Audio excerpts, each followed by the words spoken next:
On today's episode of the Command Center podcast, Adam Schefter reports Debo to DC. Debo! And then we break down the combine. And does it matter if you run fast, Fred? To be fast or not to be fast, that is the question. It all starts right now. Welcome into the Command Center podcast. I'm Logan Paulson here with Fred Smoot and Zentena Moss. And as always, we are presented by Cognitive Technology. Secure today, shape tomorrow. And just to kind of do a little bit of housekeeping here, guys, make sure you send in those mailbag questions. We really appreciate it. ThatHawkOutside@gmail.com. We've got a ton of great questions. Keep them coming in. We want to make sure that we're giving you content that you want, and that Fred can hopefully answer questions for you. Yeah, most definitely. And answer them wrong and give you false information, but that's cool. Always lying. And then that's what we're going to do. Hey, I just want to give a shout out to Gary Clark because he put on a great thing this weekend. Santana Mouse got an award. B. Mitch got an award. Is nothing else better than ex-teammates showing love to ex-players. I thought it was great. Yeah. What was the award for? Well, I kind of summarize it. It was basically just giving you your flowers. Yeah, recognition. Recognition for what you've done on the field and off the field. Yeah. You know what I mean? And like I say, like he just mentioned, big shout out to Gary, but another big shout out to Fred and CP for speaking on behalf of me. And no, it was nice, man. I didn't know what to expect. Don't believe what they say about you. You know, please don't. I'm a better person than you think. He was in my little tux too, boy. Fred was clean, man. No, I showed up casket clean. Like I had just jumped out of casket clean. Love that. And were there like fans there? No, it was people there. It was tons of people there. Yeah. It was a great. I saw something on, I think, your Instagram about it. It looked cool. It looked like a really cool event. No, it was a cool event in a great building. Like I said, you don't see that much where other players do that for other players. It's usually an organization that does it. So to see Gary go out his way to make that happen, to show appreciation, man, that's unbelievable. You know, really we played a game, and I don't want to be too long with it. We played a game for many different reasons. You know what I mean? And it always get brought up. You know, when it comes to accolades, some players really kind of hang their hat on those things. Yeah. You know, me, myself, personally, I feel like you're lucky if you do, and damn if you don't sometimes. But to get recognized for something you've done off the field, been out the league for how many years now? 10, 11 years. It was big time for Gary. So appreciate you, Mr. Clark. You know, 8-4. That's super cool, and it's also I'm sure it's cool also to be getting acknowledged with B. Mitch too, and him getting his flowers. That's awesome, man. I gave him hell the whole night. Did you really? I just talked trash. You guys are funny together. Like with like when Fletch and you, it's like very like back and forth. I feel like when B. Mitch is there, it's like your dad's there a little. You know what I'm saying? Like not in a bad way, but like you just talk to him different than you talk to everybody else. Most definitely. It's probably out of respect. And that's why I love this franchise, man. It ain't nothing like the past, the now, and the future all just binding together. I think this team does a great job of that. We had some great OGs, and now I guess we considered OGs. Yeah. So it's great to be a part of. It is cool, and I think in addition to having great kind of history with the the organization, there's also great fans. Yeah. And we got some good news for fans. We got a guy, Scott Hartley. He's from England. Yep. He won International Fan of the Year. And the Washington Commanders are going to send him out to the 2025 NFL Draft in Green Bay. He's been a Commanders fan since 2012 with Robert Griffin III. Yeah. I was on that team. Tanner was on that team. He knows you, Logan. Yeah, he's one of very few people who knows me. 8-2. And he's also got a UK-based podcast. It's called 1 Point Safety, where he talks all things Commanders. And he's been to the last 3 home opening games for the Washington Commanders. So really cool to see the sport of football growing, see this fan base growing, and it's nice to have guys like Scott Hartley, supporting the organization. I wonder how England responds to his podcast, because when they say football in England, they say soccer. I wonder if it says American football. Yeah, they have to say American football. But I just wonder how many people in London and England gravitate towards his podcast, because it is American sports. Well, it's crazy because I remember when I was over there a couple of years ago in Germany, I had just discovered, or just found out, you can say, that they had American football up there. They was playing actual football. They had teams up there. So I'm like, it's professional too. So I saw a couple of guys. I'm like, he said he play football. I immediately thought he was talking about soccer. Yeah. He's like, no, you need to come to a game. So I'm like, like with pads. Yeah. And they showed me film, bro. I was blowing up my mind. So I'm pretty sure they have more to talk about just our football, but that was the first time I knew that. Yeah, I've been so when I was in Atlanta, my roommate was from the UK, played rugby, he was trying to make it in the NFL, and so I met a lot of his buddies, and a lot of them play football in the UK football league. Wow. Yeah. You know, and it's just interesting. They all got normal jobs, you know, but they come out on the go and weekends. play football. But that's how they probably look at us when it It's comes to almost like soccer. semi-pro on this side. Yeah, but it's almost like soccer because we kind of behind everybody else in soccer, and we probably won't win in soccer until soccer moves. Like the one thing about soccer, I can say it's a relative residential sport. Like soccer is played in these suburbs. So I mean, to me, soccer, basketball, even like rugby to a certain extent, are like super low cost sports. You know what I'm saying? All you need is a ball and a field, or a ball and a court. And so I do think they do well. Like like where there's grass, people go play soccer. Like but we play it in the suburbs. It's a rich suburban sport. See, I don't know if I agree with that because so for example, like I'm at my son's rugby practice last night, right? And I walk out there and there's a bunch of dudes that just brought a ball. Yeah. They're not in a league. They're just shirts and skins. Played soccer for 2 hours. But you know what I mean? But as a guy that's from low income area, most teams are formed in those areas. Like the rich areas have soccer. Like you stand, but the thing about it is in a nice community. Yeah, you got soccer. With a gate, soccer. Soccer over there. So those communities, they kind of gravitate to those areas because they know the parents want something for their kids to do. Yeah. See, you go to the hood, we ain't kicking out a soccer ball. We ain't playing no soccer ball. It's basketball. Yeah. You're not even, it's going to be track. You're not even going to baseball. But what I'm saying, even in those, so I grew up not in a bad area, but like you go to the public park and there is football practice. But then there's like I also grew up in an area where there's everywhere. So it don't matter. But I grew up with like there was a large Hispanic population. And they'd be out there kicking the ball, right? You know what I'm saying? So it's one of those things where it's like I feel like if there's grass, you can do it. Well, I feel like think about it. In South America, soccer is very popular. Mexico, soccer is very popular. Where they're playing it in the low income areas. Just like we play football. But it's also a part of their culture. It's part of their culture. It's a culture thing too. It's a culture thing. It's a culture thing, and then when it comes to just if you want to, I guess you want to section it off when it comes to like neighborhood wise. You're going to see it. When we grew up, we saw it more in those communities that had gated areas, gated communities, and where the money went up a little bit. More middle class. And that's why now that's why I enjoy hockey. They little break their head in hockey, and then it was like the 4 countries against each other. America showed that we can play hockey now, right? Because we done got to the point with Connor McDavid and the rest of these guys where we can play hockey at a high level. Soccer. Worldly, we still behind everybody. Yeah, it's interesting because we get out behind. This is like a conversation like we're kind of off track here. We just broke a left. But like hockey, you kind of they get you in early. You kind of stay with them, right? Obviously, your Minnesotas, your Michigans, like they play really high level hockey.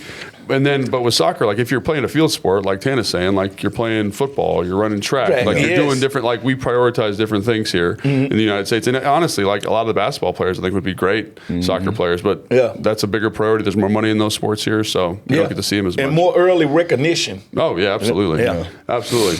All right, that's enough of us kind of talking about sports and development and different nations and stuff like that. But congratulations to Scott Hartley. And then in addition to having the best fans and having the number one international fan in Scott, there's also some other news coming on, and we got Debo Samuel signings. And again, we got to preface this. According to Adam Schefter, the Washington Commanders have agreed to terms to trade for Debo Samuels. And so Washington receives Debo Samuels, according to Adam Schefter. San Francisco receives a 5th-round pick. All of these trade details are according to Adam Schefter. This still needs to be finalized. He still needs to get his physical, so just want to make sure that's very clear. Right? So Washington, as of right now, is taking the remainder of Debo Samuel's contract and paying his full $17.55 million in salary for the 2025 season. So basically, Debo Samuel for a 5th-round pick, and we're getting the salary too. And so people say, that seems a little bit low for Debo Samuel, like where's the value? But you got to understand that you're also getting the salary. And again, this is according to Adam Schefter. And they're eating $30 million also. It's dead cap. I mean, for next year. So it's one of those situations where I thought San Francisco found themselves in a situation where I got a quarterback, I got to pay hundreds of $millions. We have to shave some fat here. I don't think they wanted to just let Debo go for a 5th rounder. I think their hand was forced in this situation because of the people they got to pay. You got to realize you're still paying Trent Williams money, still got Christian McCaffrey back there making money. Nick Bosa. Come on, you're about to lose Drake Greenlaw, Ward at the cornerback position. They're in a situation where they had no other choice but to do this. I think, too, it also boils down to that's the price you pay when you one of those teams that have a bunch of superstars. You know, I mean, Debo was considered a superstar. Yeah. And, you know, when that cap is to the point to where it's at, we have to win now. And they had their window. You know what I mean? Their window was with all those guys when they didn't have to worry about the money. And now you have to worry about it. So now, like you said, shaving fat, they definitely got to, you know, it's like you going to Shima. Yeah. You know how they come down there and have all that meat on there? I love it. I keep my card on green. bring that meat on over here, they baby. had to shave a little bit off. And Debo was, you know, at their disposal. But I'm happy because now you get a guy, and you saw what we did last year with those 1-year guys. Like, you get a guy basically to come in here and say, hey, show me what you got for 1 year. You don't cost that much. I'd love to have you.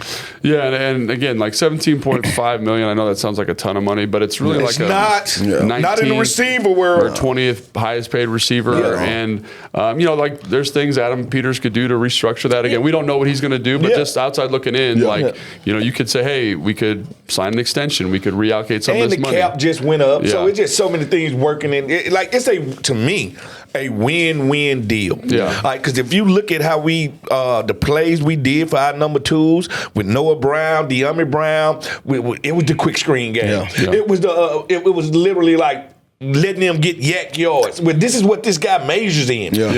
He's a Swiss Army knife. As a defensive player, when he comes on the field, we have to alert it. Debo is on the field. All right, we alert that to each other. Now, that's taking attention from Terry. Right? Like what he's going to do, like people are going to say, I want to see his stats at the end of the year. Sometimes it's just not about that.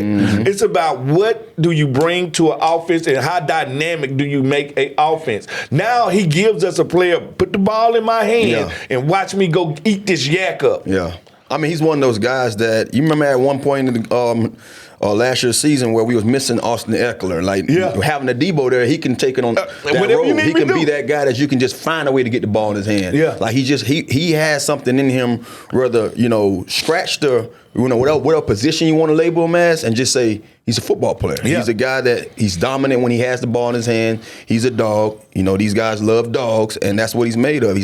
He's one of those guys that go out there and just get the job done. So I'm happy with it because I understand what it's about when you have a team. You have a nucleus of guys that's, you know, moving to the same beat. You know what I mean? You don't need to have necessarily that's 1-on-1, this guy. No, just have players that's going to go out there and be productive. Yeah, and I think you're kind of maybe getting at like what Debo does well. And when I look at Debo, when I watch the film, I went back and watched all of his targets from last year and some of his targets from 2023. Like, he is excellent after the catch. Like, he's excellent. Like, with the ball in his hand, he looks like a running back, right? Yeah, he is a running back. He's got great contact balance. He can make people miss. He understands how to attack and break angles. He's a violent, physical, competitive runner with the ball in his hands. And so that's what he does well. And I think, like, when you think about the Commanders' offense and what we did well this year, like, we run a lot of quick game, run a lot of bubble screens, run a lot of RPOs. And so think about if you can make that element of your offense 25% more effective. Get him a touch, and instead of going for 5 yards, he breaks a tackle and it goes for 15. You get a first down, right? And I think about, again, this offense last year, we were 30th in explosive plays. And so we were really efficient. We go on these, 15, 18 play drives. That's hard living, man. Statistically, that's hard living. That's hard to maintain. Yeah, it is. But when you bring a guy in like Debo Samuel, like, he manufactures explosive plays. And so I look at what he did in 2023. He had 29 explosive plays. To give you an idea, so De'Ami had 14 last year, right? Who was the other guy? OZ had 9, right? So he's just by himself superseding that number. And it's not like he's running deep digs or posts. He can do that stuff. But the thing where he really excels is like, get him a ball on a stick, on a 5-yard out. Get him a ball on a screen, and he's going to take that thing to the house. And he's a hell of a blocker. When it comes to how Fast we do those slip screens, run game, all that stuff. You got a guy that's going to go out there and maul some people. And like you say, put that right there on somebody. And he has no problem with doing it. So, like, win-win. I'm down with it. I'm down for it. And then think about this. Anytime he does the jet motion, and let's just say we doing the jet motion and we running an RPO. he has just took 3-4 eyes with him. Yeah. Like, so people don't understand what he brings to the table without the ball in his hand. He brings the gravity, maybe. Yes. He's going to be one of those guys that, like I say, as a defense, we have to account for. Right? We have to check with me when he comes in the game. And we also, when he moves, we got to look. Yeah. We have to pay attention when he moves. And when he moves, you just open up a whole window for Terry McLaurin. Yeah. You just open up a whole lane for B-Rob to go downhill. Yeah. Like, his effect on this offense is more theoretically, it's more than yards, it's more than yak, it's more than all of that. It's presence. Yeah, absolutely. And I think like that's something we're obviously really excited to see. And the other thing I'm really excited for, and I think it's important to point this out, is I think Cliff, if he was going anywhere, I don't know if I'd be that stoked about it, but I think Cliff really understands how to use skill set. Yeah. Like I think he understands, like when you look at Zach, he knows exactly what Zach is. Yeah. He knows exactly what Austin is. He knows how to utilize Terry. Like look what he did. Like, and it's the whole offensive staff. So I'm going to use Cliff's name here, but it's the quarterback, coach, the O-line. Everyone's a part of it. Yeah. But he understood how to maximize Jaden as well. So he's the guy that I think understands to like what Fred's talking about, how to use the gravity that Debo provides, how to use the blocking he brings, how to use the ability for him to create after the catch and find easy ways to get him touches. Yeah. And I think about some of those screens he ran last year and watching him again in 2023, like he's taking some of those to the house. And if you can get him healthy, which I think leads us into the next question. Yep. So all of these things are net positives, I think, for the Washington Commanders. Right? The price tag is, I think, got a lot of people spooked. But when you look at the numbers, it's kind of, according to Adam Schefter, the numbers that he's reporting, it feels like something that we can tolerate, right? Yeah. And it feels like a very competitive number for receivers. And if he brings the value add we think, it's going to be worth the money.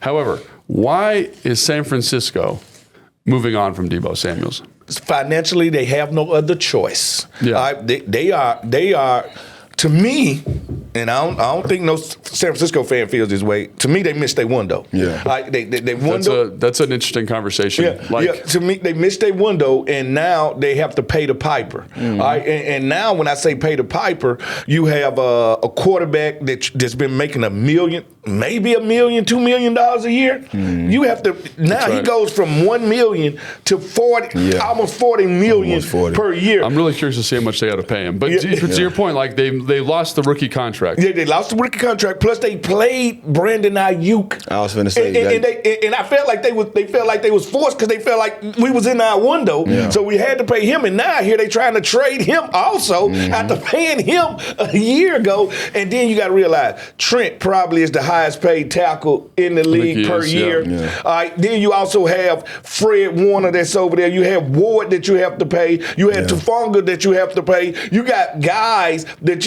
if you want to keep this team together, you had to lose some players. Yeah. And I think Deebo was on their list of, okay, we just drafted our receiver first round. We just paid Brandon Ayuk. He's expendable. Mm-hmm. Let's let him go. And he has a high cap number. Like, we're forced to do this. So I think that's great background. Mm-hmm. And I think the thing that I can hear fans through the cameras asking this question, why is he on the cut list? And I think that's where I think we had a good conversation about this earlier, Tana. Understanding who the player is, I think is important for this conversation. Well, I think, too, if you don't want to sit here and get too much in detail with just what last year was about, because last year was just a bad year for the whole team. You know what I mean? If you think about going forward, okay, this guy's going to be up again. Are we willing to pay him again, or do we need to get something for him now? You can't pay him if you just paid the other receiver. I think it's just smart for them to go out there and say, let's see if we can get some value for this player. You know, you don't know what this year is going to be about, so we don't know if his value going to be up for a fourth or a third or a fifth rounder. So they went out there and said, you know what, let's turn this asset into another asset, into something that we can bring in and maybe have more years with before having to worry about giving them big money. So besides all the other stuff that you just mentioned, that's where I'm looking at. I'm looking at more so saying, yes, he's a talent, but do I want to hold on to for one more year? And now I'm a risk either getting something for him or have to pay him. You can't do it after you just took a receiver in the first round and you just paid another receiver. You can't afford to pay him again. Exactly. Like, there's just too much money in one room right there. So, like I said, it was just one of those things where he was the odd man out, and I don't think they finished trading guys. Like I just think he's the beginning of something that they had to do. Yeah, so I think also, like, again, both great points, but understanding, like, what the film says about him, right? And what his recent history says about him. And so, obviously, like, Well, I speak for everyone. We're excited he's going to be here, according to Adam Schefter. We're excited he's going to be a part of the Washington Commanders because of what we just talked about, the how he raises the floor of this offense. He's an upgrade in that room. Right. And so I will say he has a little bit of an injury history because he plays so hard. I've been saying he plays so reckless. Yeah. He's a bowling ball with pins coming out of it. Yeah. It's like he plays that level. Now, I want to see, because all us veterans, when we get to a certain point, we have to try to reinvent ourselves. And here go the funny thing about it. We make it to the league in the best shape of our life because we leave in that college year. That's a really interesting thing to talk about. For people who aren't in the NFL, like you are fit coming out of college. But when we come out of college, we are the best we ever could. Tip top shape. And then for the rest of our career, we have to lose weight the longer we stay in the league. Like and people won't think about that like that. Like, I had to gain weight. I was one of the few people that had to gain weight as I went. But then when I got to the year 6, 7, 8, I need to lose weight. So I hope he get to the point where he's like, all right, let me slim down so I can get back in that pocket. To his offense, normally guys like a Deebo that already have that kind of compact structure. If you get hurt or something bothering you and you can't, you're gonna gain weight. That's when the weight come on. Yes. Same way with me. I was going to say, you had a similar experience. It happened to me in 2000. It was going into 2010, that off season, when I had that third knee surgery. I couldn't run. I couldn't do it. So I sat back. I saw me eat myself until and I was trying my hardest not to. How much did you weigh? I don't remember. You've told us. I was 210 at one time. And what did you normally play at? 195. So about 15 pounds. Yeah. So you got to think that 2010 season, I didn't have no OTAs. I didn't do anything with you guys. No training. I'll say it's training. And I still went out there heavy as I ever have been and went for 1,000 yards. You know what I'm saying? So and it hurt. But did you feel sluggish? Oh, no doubt. I mean, I was exhausted. You see, and the only reason why it didn't affect me, as far as mentally, is because I knew I had a job to do. And trust me, I was praying, please, something happen where I can lose this weight. But it's hard because now it's on. You know what I mean? And then you're much older. You're in your 30s. You're saying to yourself, like, damn, what I got to do? So I got to drastically cut something. And as a player, you're so routine in what you intake. During the season, off season. I was just on my routine doing the same thing I had done. But for so many years, I never had that break where I didn't, lose the weight. So I look at Deebo as one of those guys that if he's not where he can just practice and play without having to sit back and say I gotta basically heal up. That's where it hurts for guys like that. And don't get me wrong, trust me. Also, with a guy like Deebo, because I went through that, he's gonna be determined to go out here and show everybody. Especially because you just traded him. Don't bank on what you saw last year and judge me off of that. Every year is a new year for a player, man. We have our ups and downs. We only human too. And I'm pretty sure what he was dealing with, mentally, physically. This year is going to be a refreshing year, knowing that he have a quarterback like Jaden Daniels on a team like this. I'm looking for Deebo to come in here slim and trim and ready to go. And because he's a guy that's not known for his route running, I am very eager to see him play with a quarterback that makes plays outside of the structure. I'm glad you brought that up. Because when you gotta realize his where he just left from is all structure. Like you either gonna catch this slam on time, you're gonna do this play on time. Well, Jaden does a great job of playing off schedule, like giving you a chance to run a second and a third route. And I'm eager to see how Deebo plays in that. And I think that's a great point because when you watch, I think Brock Purdy's had a really good year last year. He's a good player, you know. But one thing I will say is I think Jaden Daniels is tremendously accurate. That's what we talked about a lot. And one of the things about Deebo, because he's not the most refined route runner, he's like, this is going to sound like a knock, but he kind of runs routes like a running back a little bit. Like he's just a big kind of explosive guy, not super nuanced.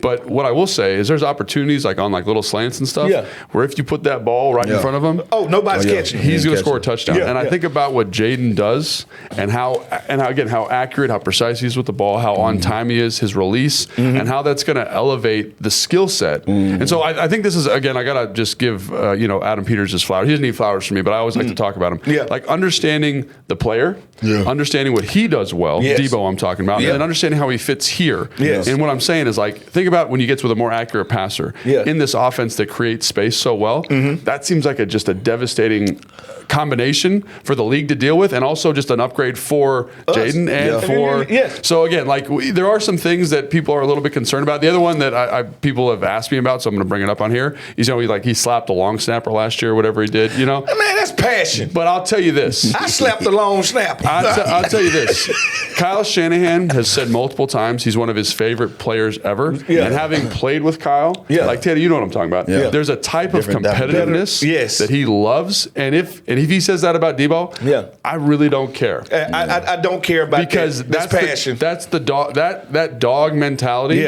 is going to be good for this offense and good for this team. As long as he don't pull out a book on the sideline and start to read, I'm fine. But you're right. Let's get Aaron Peters his prop, because this is what I want to say.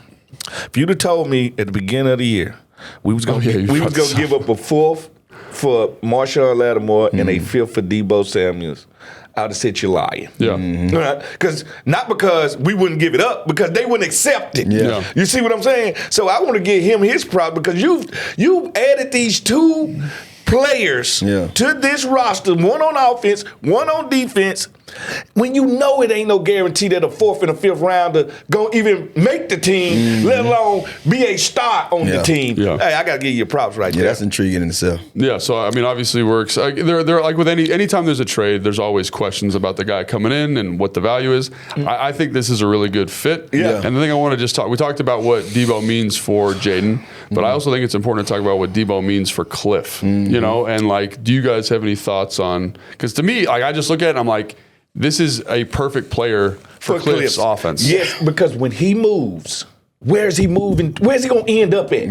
This guy has the ability to start by the sideline, beginning of the snap of the ball, and end up at tailback. Right? He could end up at the slot receiver. He can end up running across the formation, or playing that tight end, that tight split as a tight end.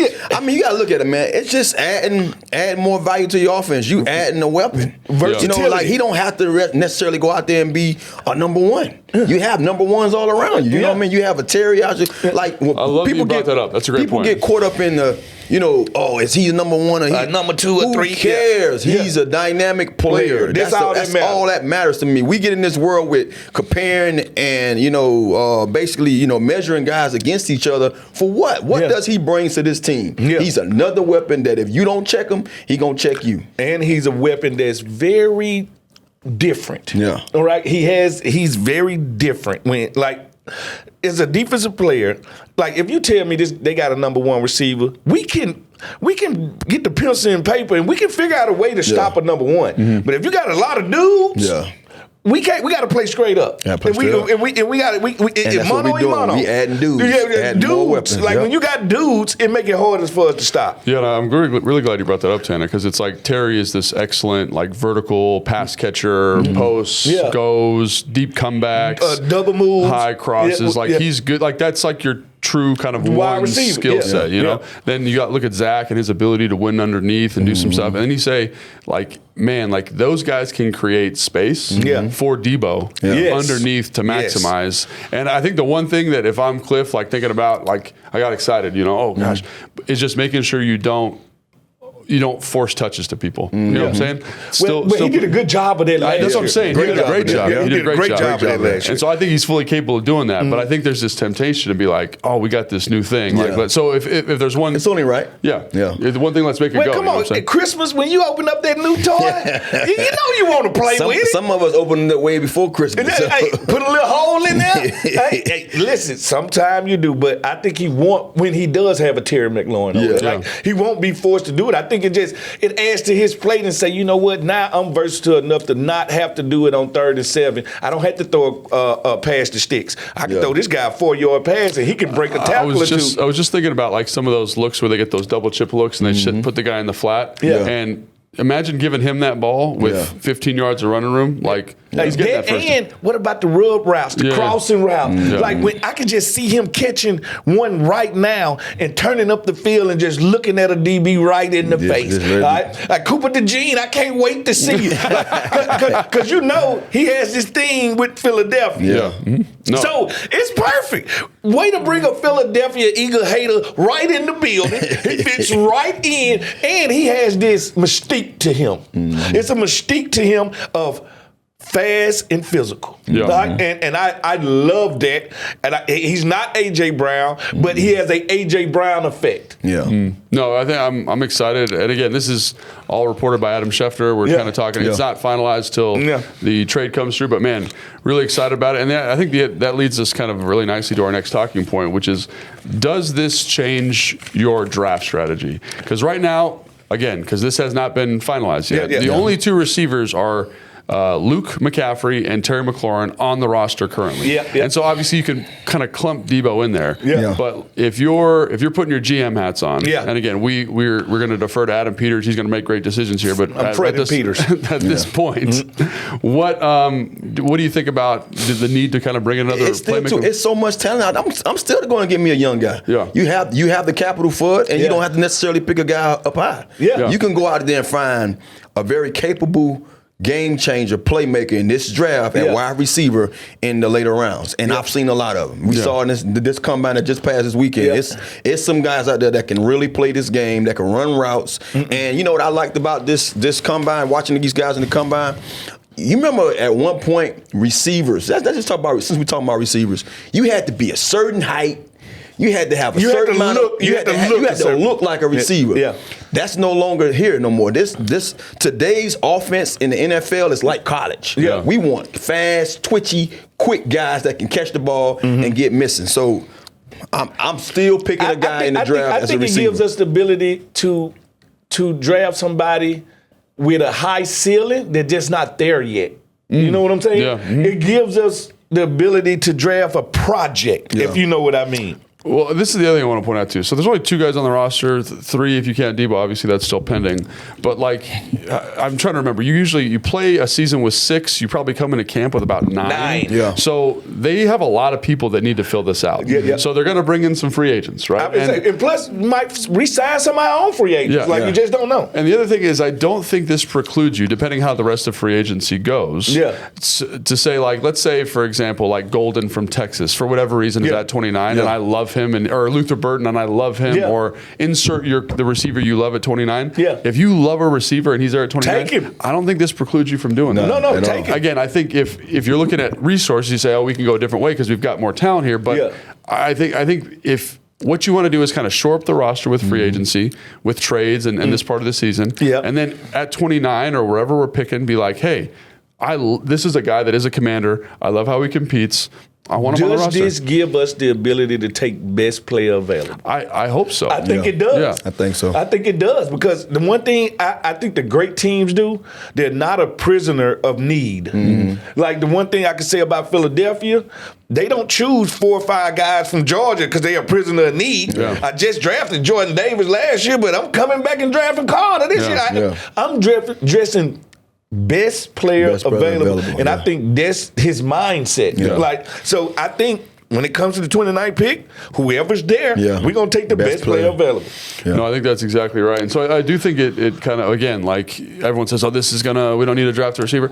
If you do a good job in free agency and you fill that thing out, if you like a player, just take that player. Just take that player. And I think that's something I'm really excited to see. And why this time of year is so fun, because it's like there's no right way to build a team. But you build it with good football players. But it's also who are we building the team to beat? Like we're building this team to beat an individual rivalry, Philadelphia Eagles. So, it is... it's a method to the madness, if you know what I mean. And I think that leads us really nicely into risk it for the biscuit. The biscuit. Are we over-evaluating the combine? I think because we talked about prospects and all this stuff. Like, this is a good time to talk through some of this stuff. And it's presented by Marsh McLennan Agency, your partner in risk and people strategies. So every time the combine comes out, we have our guys that we like, guys that we love, and the combine really bumps people up, bumps people down. How do you really feel about the combine? Because I feel like I'm I'm more of a film guy. I want to see you play football.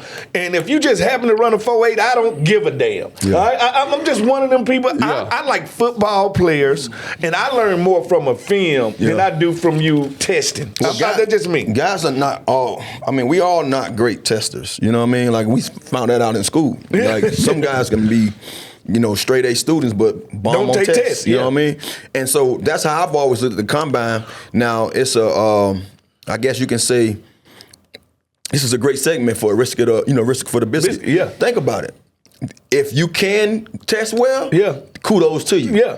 If you're a guy that's not going to test well, but you're a hell of a football player, then kudos to you too. Now, I hope with that being done or said that it doesn't lower your status. Yeah. But hopefully, when you got these guys who are experts in what their eyes see, they should know a good football player when they see one. You know what I mean? It shouldn't be that, his 40 wasn't fast enough for me, so I don't know. And you see that too often. We see it all the time. So, but of the last few years, I have seen certain signs of guys that just didn't run well. Yeah. And at one point, the 40 was the end all be all. Yeah, like if you didn't run that 40 well, it was devastating to your status. What? We all know how it feels to put our hand on that line and be like, my dreams rely on what I do in this next 4 point whatever second. You better go blank like I did when I put my hand down there. No. I ain't think about nothing. I was like, let's go. But I don't think people understand that. Like I did all of this good football playing, but now it comes down to this 4 point if whatever I just seconds. gave you 4 years, and now some of these guys 5 and 6 years. If I just gave you all these years of film, that you can. That's why I love the fact that Marvin Harrison Jr. Didn't do anything. He just showed he set the bar like, look, man, I just put all this film out there. Go watch me. Yeah. And if you can't get out of that, then you're not a good scout. I'm gonna tell you a player that comes to mind when I'm like his film and his workouts don't match, I'm going with the film. Peter Warrick. Yeah. I watched Peter Warrick dominate college football for years. Yeah. Came out, did not run a good 40. And I'm like, what? And? Yeah. But did he play well in the league, though? He did play well.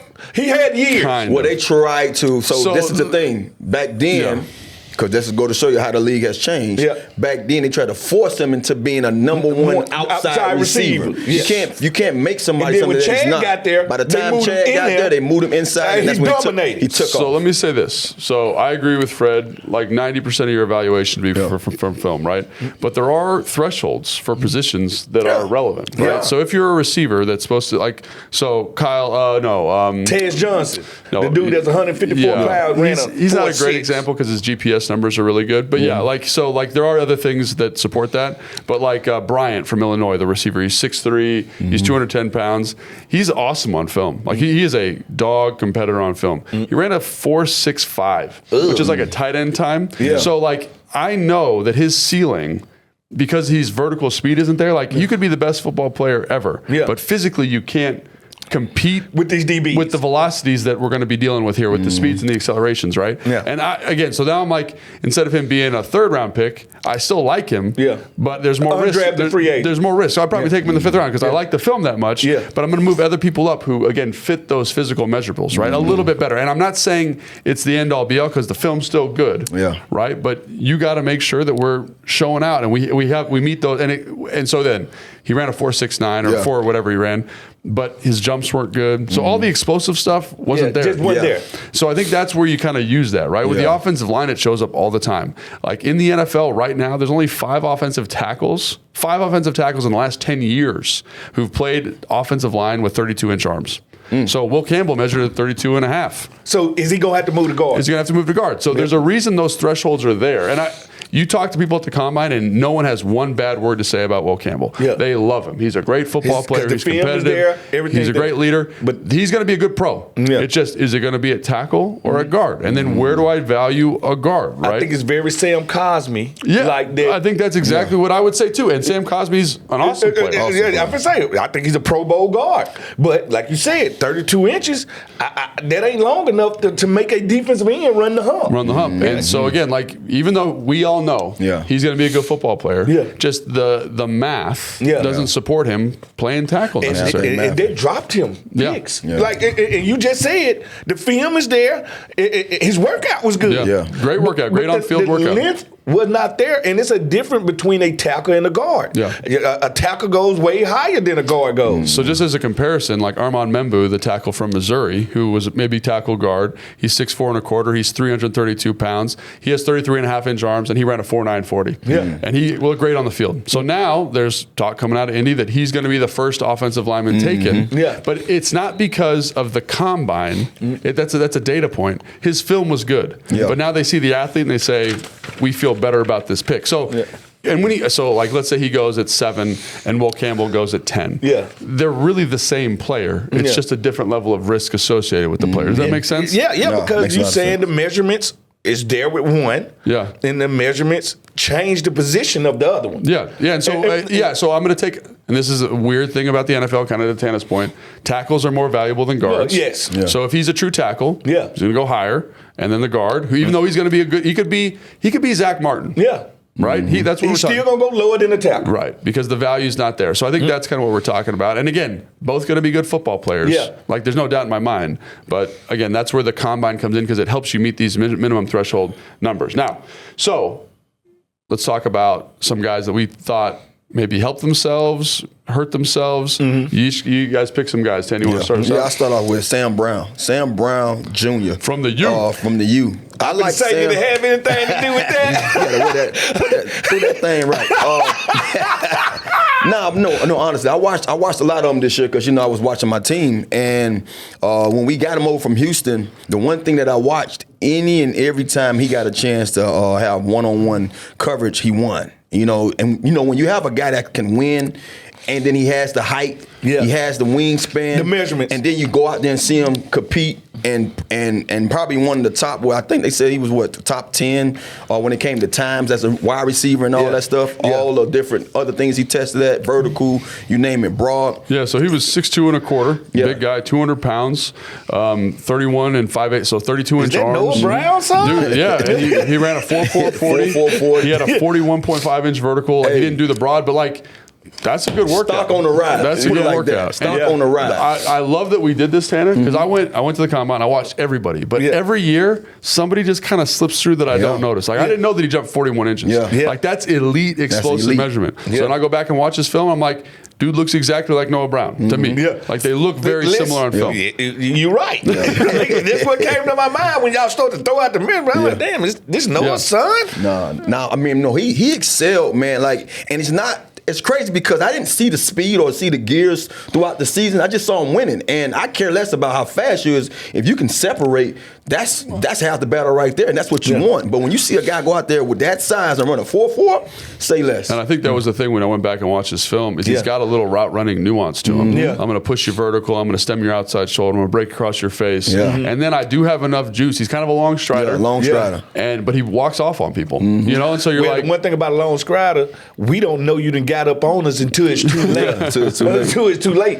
And it's hard to kind of gauge you as your speed. Also, the thing that I saw about him throughout the season, you know how guys that have that height, have that wingspan, they like to be real touchy? He's a guy that he can do either or. He can put his hands on you, or he can beat you with his savviness. And, most guys that big don't know how to really double up that much. You know what I mean? Like you say, he have a long stride. He was changing and doing things with his stems that you don't see from big guys. So, man, I just think, man, he's one of those guys that impressed everybody. And I love that Tanner brought that up because, again, there's a guy that he wasn't on any of my, preseason lists, right? But that's the value of the combine right there. This player. It makes you go back and watch the film and you say, man, actually, this guy's pretty good. Was it because of what I always say, was his name too regular? Because it's Sam Brown. It's a regular name. It's a regular name. I know like a million Sam Browns. When you have an Xavier Strepo and you have a Jacoby George, you have other guys around you. Jacoby George had a really nice field workout. He's always been one of my favorite out there. So So the U showing the Miami boys went out there and showed their thing, man. They did their thing. I ain't gonna hold it against y'all that y'all ain't won no bowl games since 05. Why don't we go down the list? So Tanya will go, now Fred will go. We each got 3 guys. Listen, James Pierce Jr. Talk to me about him. This is an interesting one to me for a couple reasons, so let's talk about it. First of all, when they say, get off the bus, guys. Yeah. He's a get off the bus guy. He looks good. All right, listen. You talk about He passed the eye test. 6'5", and 1/4. I'm gonna put the 1/4 in there. That's tall. That's a tall dude. But he plays with the leverage of a 6 feet guy. Yeah. Like the way he turns the hump and runs the hump, dominant guy. Besides some off the field stuff, he might be talking about as the number 1 pick in this draft. Like this guy right here, I watched him at Tennessee. He's disruptive. He's and I always judge go-getters like him on what do you do, not with single, with doubles. He dominates double teams. Yeah. Like, because if you're used to getting double teamed because you're that dude, he's been that dude his whole life. Now, I told you he was 6'5". We're talking about a 4'4", 740. Crazy. And he's 245 pounds. He's 244 pounds. This is what I always tell people. When I'm walking across the street in D.C., and they say it's 5 seconds to get left to get across the street. And I see so many people don't make it. The first thing come to my mind is 40? These football players are doing this in 4-point-something seconds, and they doing 40 yards. Yeah. Not cross the street. 40 yards. I feel like that's dominant. And then he went 10-3 on the broad jump. This is the weird one though. The 31-inch vertical. That's almost my vertical right there. But get what? I don't need him jumping. I'm not getting him to jump. Getting off the ground. Yeah, I want him rushing the passer. And maybe basketball was never his thing. All I'm saying is, when it comes to the measurables, we're like this: the measurables and the films match. Yeah. How many times do we see it don't match? Because but this is the whole point of the combine is you saw it on film. Yeah. And he measures that, and he measures and tests that way. Well, guess what? They talking about old boy from Texas A&M. His measurements are very much Myles Garrett. But let me just say, but he got 4 sacks in his whole career. That was one of the most impressive workouts I've ever seen. So I saw him at the combine. Yeah. And I saw him at the Senior Bowl. That dude, I mean. Does the film match though? He got 4 sacks in his career. He looks the part. So let me just say this about only him. 4 sacks and to have test well. So let me just say this. Let me say this about him.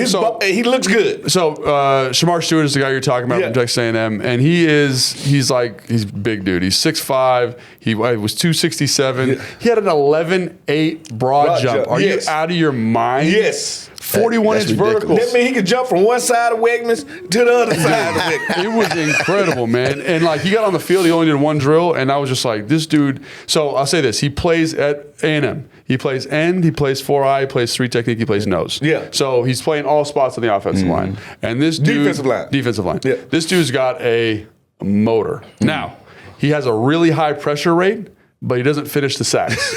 So what if I'm a coach? I can believe I can fix it. I'm gonna say we're gonna finish some of those sacks, man. Yeah. Because he looks the part. But again, James Pierce Jr., you mentioned some of the off-field stuff. 2023, great year. 2024, bad year. But I do think this is a good kind of like he gets off the ball. He's got great get off. He gets to the spot.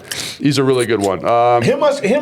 Shamar. Which one would you take if you got both of them? I'm just asking.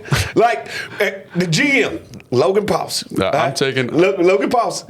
You got at the 29th pick. We got both of them. If they're both there, I'm sprinting. I'm getting Debo Samuel to run this pickup as fast as he can, hand it in, because it's Shamar Stewart for me. It is Shamar Stewart for me, dog. He impressed you that much? At the Senior Bowl in the one-on-ones, I was like. He looks like, like when you go to a high school game. And you can see the kid that don't belong on the field. That dude's going D1. That's how he looked with a bunch of dudes who are going to the league. Yeah, and you're just like, I want that guy. Jay Allen was like that when we used to watch him over there at Stonebridge. Yeah. You walk over there, you're like, that's the dude. Yeah. And that's how I feel about him. And now, that doesn't mean I don't like James Pierce Jr. Yeah. I'm just saying that physical profile. Listen, I understand. That's why I asked your preference. I didn't ask for my preference. I asked for yours. You a James Pierce Jr. guy? I have watched him terrorize the SEC. And again, last year was a down year for him. Yeah, it was, because he had a couple of injuries, a couple of things go on. And they do rotate the defensive line there a lot. They rotate their defensive line, but I just seen him play high-level football. And Stewart, I like Stewart, like you said. He's a Lamborghini truck. You see him, you want him. But I want to go with the guy that just does it and continually does it. Because I've watched the Baltimore Ravens. They drafted damn, I don't want to butcher name from Penn State. Yeah. Who had the physical profile and had 2 sacks in college. But now he's...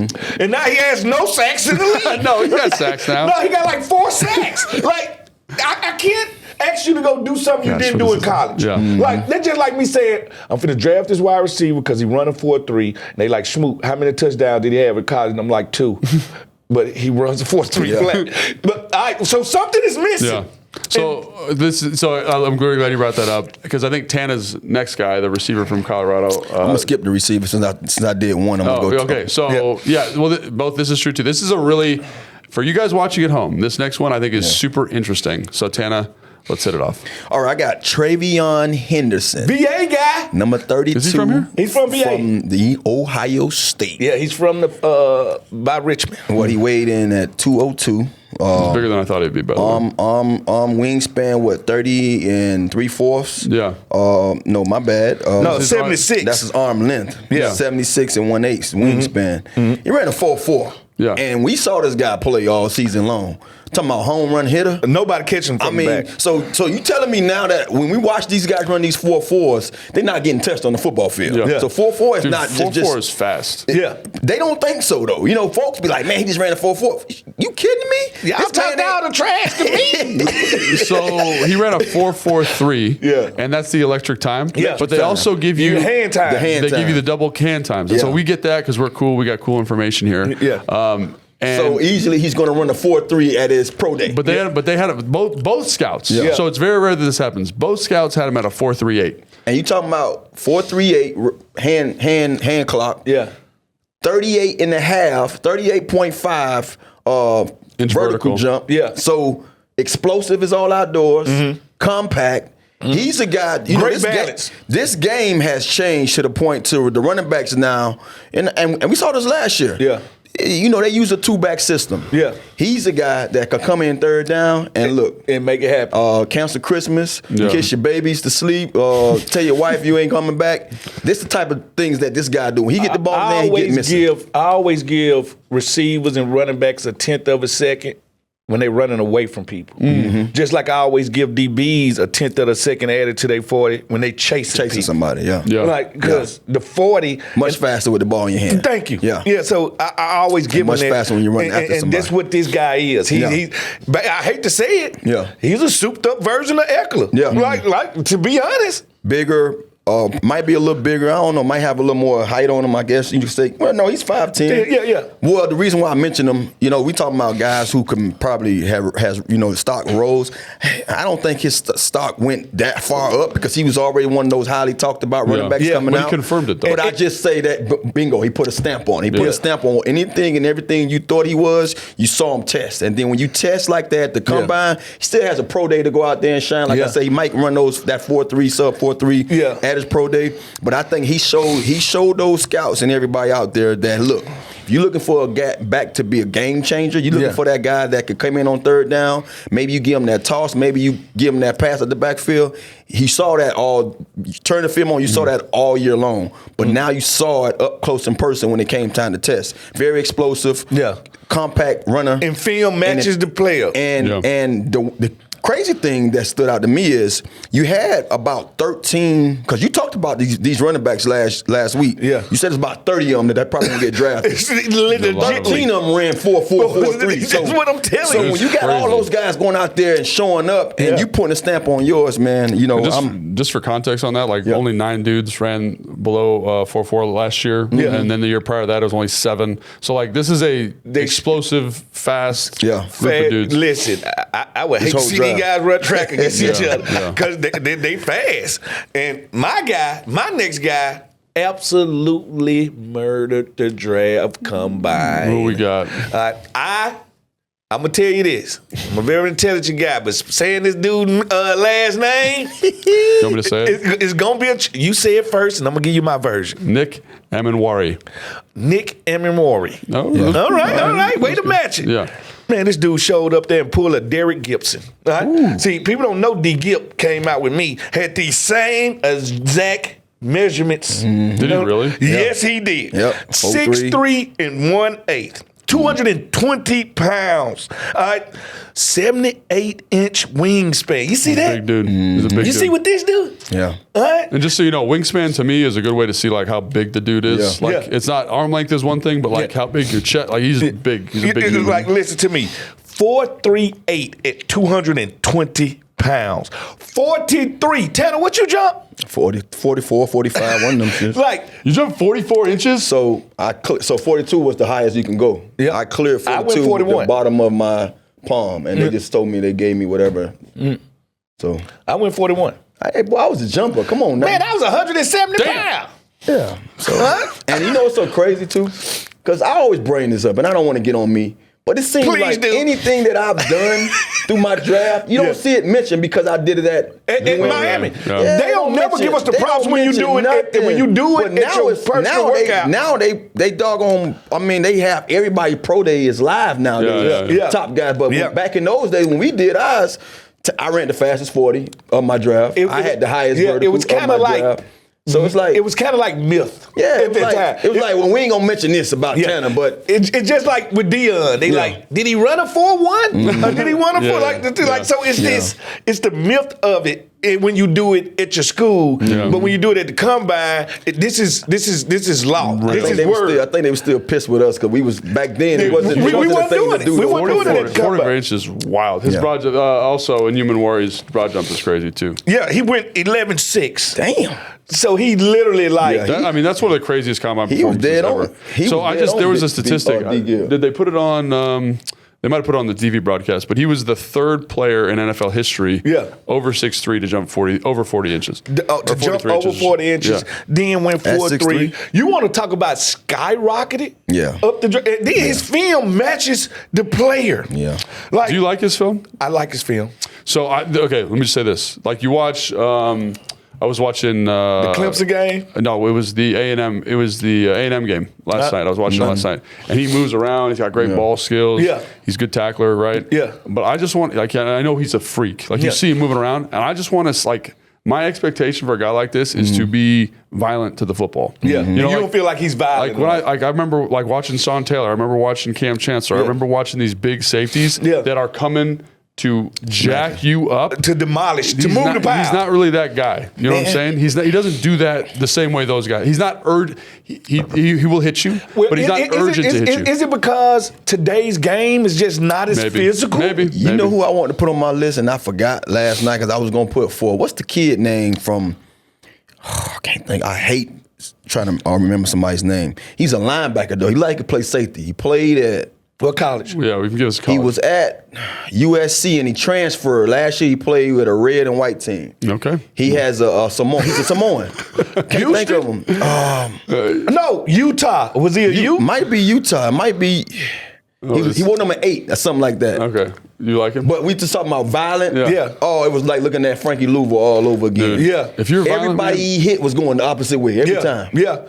I can always tell a power mover. Yeah. Like that's what and I'm not saying you need to play like that all the time, but I want you urgently getting. And so again, the athleticism shows up on tape. Mm-hmm. Yeah. He moves really well. He tracks the ball better than you think. For being as big as he really does track the ball with it. But I'm like. I want to see you be more violent. Yeah. It's like sometimes you watch the DB from Kentucky, Hairston. Yeah. He's a little dude, but he is. No, he's violent. He's violent. And his first step towards going down. He wants to go get it. He's going down. And sometimes I feel like this dude's like, I'll get there when I get there. I don't know. It's just certain schools I don't trust sometimes. And when it comes to Kentucky, you don't trust them. Listen, I don't trust Kentucky. I'm an SEC guy. Like I told him when I was playing, this for basketball. Yeah. Y'all got bluegrass, not green. I will say, Fred, we're not talking about your third guy yet, but those and you Maury might have been the best guy at the combine. In terms of helping himself. I thought he, out of everybody, helped himself at the combine. I think Jackson Dart helps himself too. Quarterback from Ole Miss. But I thought whatever he was, he went 20. He went 20 picks up. Yeah, that's what's up. All right, Tanner, who's your last guy? Last but not least, and we're talking about guys who kind of either put a stamp on their grade or kind of raise some eyebrows. Jimmy Horn. Jimmy Horn Jr. from Colorado. Didn't have that good of a season. I think something happened to him in the middle of the season where he was hurt. He was hurt. He was missing for a while. Yeah. But the thing that stood out to me, 5'8", 1/8, 174 pounds. That's good. That's coming in with a little weight on you. And, oh, man, you talking about 40 time. Like, so 4.4 has to be the new 4.3. Because all these guys that ran 4.4, I ain't seen get touched all season long. Yeah. You know what I mean? Yeah. I saw this guy catch shallow crosses and take it 90. I saw him run overs, little deep overs and take it 40 to 50 yards and not be touched. He ran a 4.46. You said the hand time at a 4.39. Yeah. 38 vertical. So the explosiveness there. Explosive. Yeah. You know what I mean? 10-6 broad. Yeah. Explosive. And like his I field said, match. And like I said, when he's in the open field, nobody's catching him. Yeah. I can't wait to see what he does at his pro day. I'm pretty sure he's going to shine. But one of the things about their pro day, do they do it inside? Because Colorado, it's always cold up there. So No, the Colorado do it inside. They got an inside facility. Okay. Yeah, Is he a slot to you? he's that's the new thing about this Because he played outside at Colorado. I was going to say, to me, the game is wide open now when it comes to how they do offenses. The offensive structure, as far as the receiver position, you don't necessarily have to be a slot. Just play football. It's spread open. It's a spread offense now. You have the same kind of offense these guys running in college. They done brought it over to the NFL. So I don't want to just pigeonhole him as a slot guy. I think he can excel in the slot. Yeah. But I think he can play football. He can play receiver. I saw him run routes on the outside. I saw him get open on the inside. I mean, inside, we have to go back to our years when they had the number one guy moving the inside. Yeah. Because you put a lot of these guys now in the inside. You can't put your 2 and 3 guy, 2 and 3 best cornerback on some of these guys when they got number one potential as a receiver. Because they want to stay outside. Yeah, so I don't pigeonhole him as a slot. Maybe Logan might have a different take on it. When they see 5'8", they're going to automatically say put him in the slot. I will say, he can play football, though. It was funny because, you watch the guys run. Yeah. And it was okay, 4.6, 4.46, whatever. But then on the field, this dude He get missing. was dealing. I'm saying, in the film, but even on the field work at the combine, he was one of the sharpest route runners, man. Yeah. The stems, the quickness, that ability to just throw your foot down crazy hard to get out of a cut. So I actually wrote down multiple times, Jimmy Horn in the field work is balling. And so I think that stuff that Tana's talking about, maybe you don't test well, but he's checking boxes. He showed you he's explosive. He might not have been as explosive as you thought, but on the field, you see him move and you're like, this is a different cut of guy. And I like a guy that him and Travis had to go against each other every day at practice. I like iron sharpening iron. Yeah. I love when players had to go against another dominant player at practice. Also, just being a dog, man. He come from I guess you could say, a background. His father was locked up, and I remember him going to speak for his father.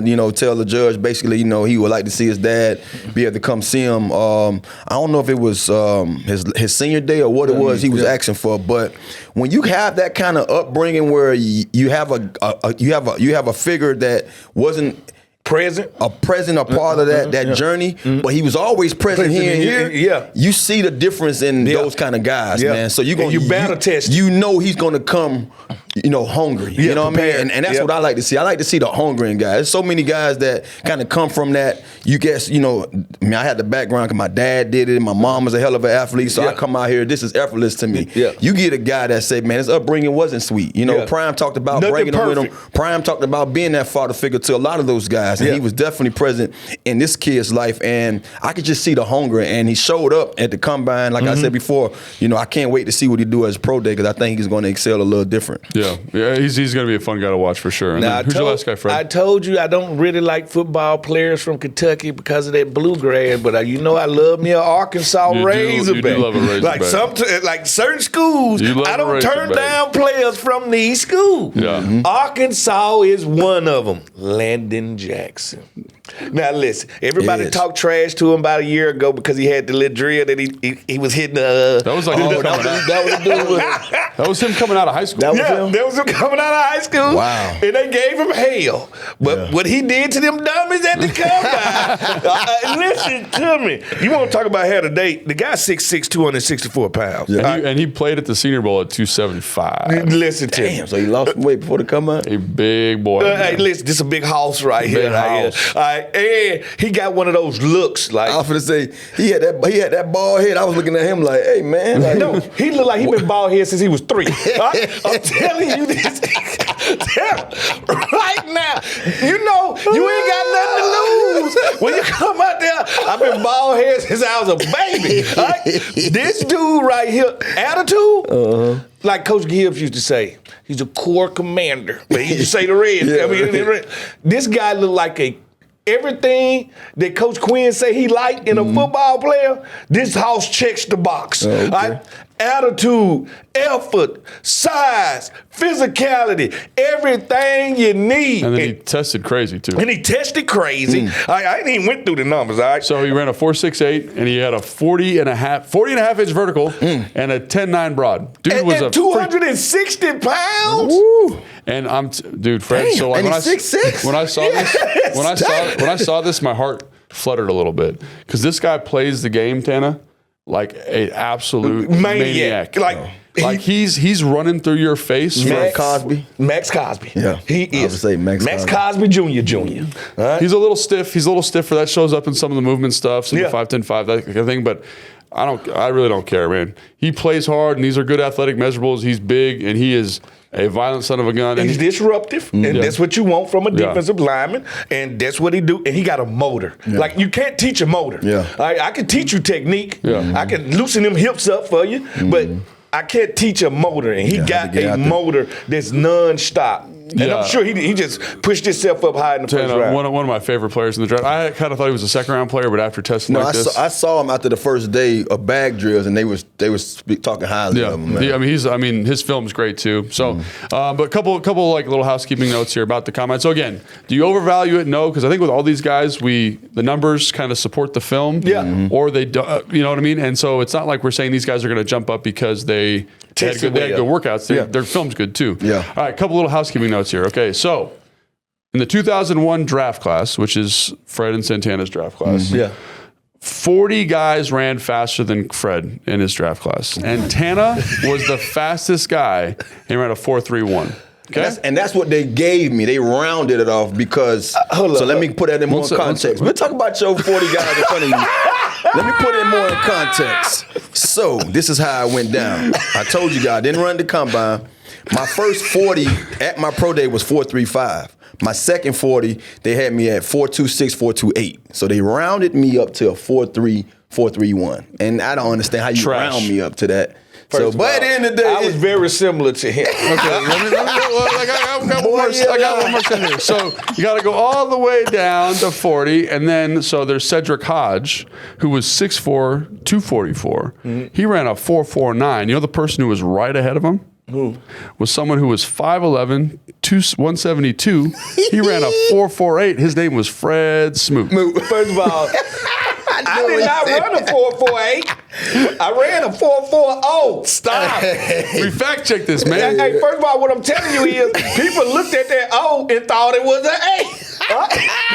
I'm telling you that now. All right? They rounded it up. They rounded Tana's up, so they rounded yours up. That's what I'm telling you. What did they say about that Burt, though? They showed it 41? Jason texted me. I knew Jay had to be behind this hatred. I knew this had to be hatred. Right? I guess y'all gonna throw London 40 in my face too now. We'll do that next show. Even though he ran 38 yards downhill at John Carroll. What did he run? It was a 4.35? Yeah, 4.3. They say he ran a 4.35. Yeah. That's moving, dog. I think he was riding in a wheelchair. Wait. John Carroll was trying to get their first NFL player into the league. They did whatever they needed to do. He ran 38 yards. He was benching 4 weights. Right? He was needing 4. Like, what would the school do that they never had a pro player? They'll do anything they can to get him into the league. You know what? We had a dude, Tana, do you remember this guy? We had a quality control guy here in 2010. I don't want to say his name because I don't want to get him in trouble. He's kind of famous now. Yeah, big guy. So he went to his college, took the tape measure, tailored out 1/10 of an inch for every inch, and the tape measure they measured the 40 with was like 5 to 10 inches shorter because he tailored it, but you couldn't tell because he had tailored them all out. Wow. London did the same thing. And I ain't gonna lie. When I first got here for my first weigh-in, no lie, I was like, I am skinny. You gotta bleep that. No, I'm skinny. I literally put 2 5-pound weights in your pocket, in my tights, so I could be 180. Like, you a fool. I did it and got right up on that thing, turned around like Hercules. 180. I got right out there knowing I was 180. So, hey, we've all did devious things. I ain't did none of that. We've all did devious things. Dude, this is the last story, then we got to go. I had a coach in college who told me that for weighing, he was really worried about his weighing for the combine. He played linebacker, and he really wanted to weigh 240, but he was like 225. So it was 15 pounds. Yeah. So it's like, so what he did is he made like a jock that like went in his butt, and it was 15 pounds. A butt? Yeah, so he was like squeezing his butt cheeks together, like walking around. It wasn't just to make the weight. Yeah, can you imagine that? I'd be like, hey man, I weigh 225. Sorry, bud. No, listen. I felt, because you got to realize, you got guys getting on that thing, DB 195 getting off of there. Then I'm like, I can't get on here at 170. I got to do something. And I looked around that weight room and seen them 5 pounds. Hey, baby, put them in there. Your way is way more palatable, way more easy. Okay, anyway, that's going to do it for today's show. Please make sure you like and subscribe where you get your podcast. Please leave a comment or please leave questions at ThatHawkOutside@gmail.com. I can't wait to answer those questions. That's what I ran. And Jason said something that is he still hating? Fred didn't do a very at the combine. I don't know what that. Vert. You didn't do a vert at the combine. I didn't do anything at the combine. Yeah, I got it. No, it's okay. I did everything at Mississippi State. I got it. No, it's okay. The house of the Bulldogs. Yeah, I brought everybody there to see me and my teammates. Fred, you're a great football player. You don't need a lot of kicker. We're not going to overvalue your combine in reevaluating your career. You just see it so sensitive about it. No, because Fletch is a hater. That's one reason I get sensitive about it. Second of all, you played 9 years in the league. Who cares? And Jay hates all the time. But that's going to do it for today's show. Thanks so much for checking us out. And that's it.